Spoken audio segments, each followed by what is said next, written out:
بسم اللہ الرحمن الرحیم۔ السلام علیکم ورحمۃ اللہ وبرکاتہ۔ میرے مسلمان بھائیوں، اللہ کے رسول صلی اللہ علیہ وسلم کے ایک صحابی، انہوں نے ایک بار نبی پاک صلی اللہ علیہ وسلم سے پوچھا۔ وہ صحابی تھے حضرت عقبہ بن عامر رضی اللہ عنہ۔ وہ نبی پاک صلی اللہ علیہ وآلہ وسلم سے پوچھتے ہیں، یا رسول اللہ صلی اللہ علیہ وسلم، نجات کیسے ہوگی؟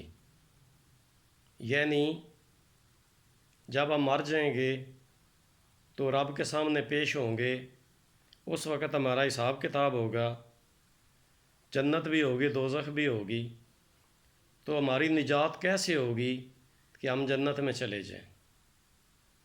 ہمیں دنیا کی فکریں ہیں، دولت کیسے آئے گی، ہم امیر کیسے ہوں گے، دوسروں سے آگے کیسے نکلیں گے، کوٹھی کیسے بنے گی، گاڑی کیسے آئے گی، ہمیں یہ فکر ہے۔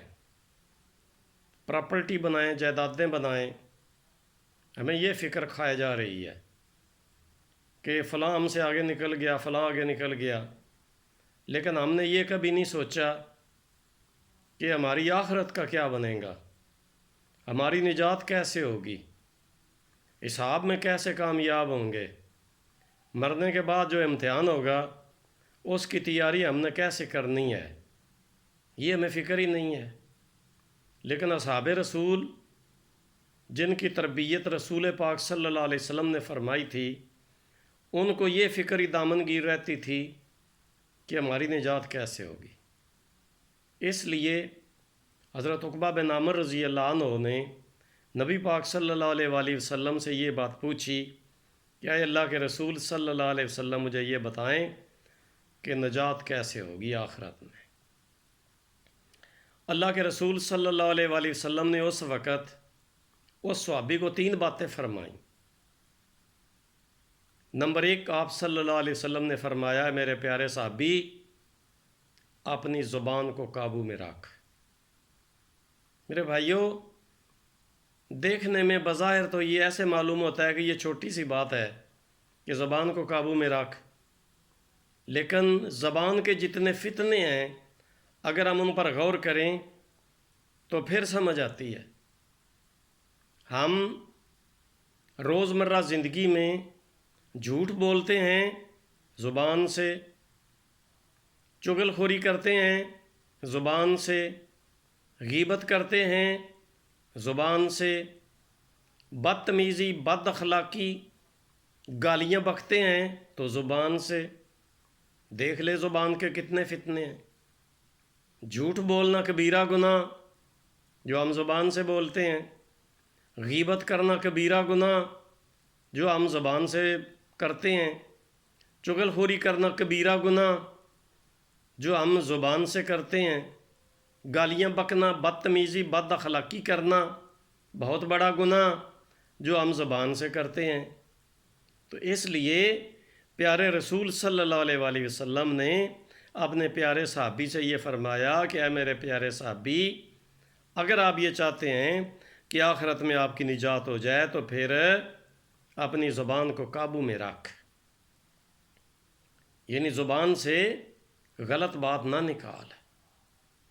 تو ایک اور حدیث میں نبی پاک صلی اللہ علیہ وسلم نے فرمایا ہے کہ جو بندہ اللہ اور یوم آخرت پر ایمان رکھتا ہے وہ بات کرے تو اچھی کرے ورنہ چپ رہے، یعنی اپنی جو زبان ہے اس کو صحیح استعمال کرنا، غلط استعمال نہ کرنا۔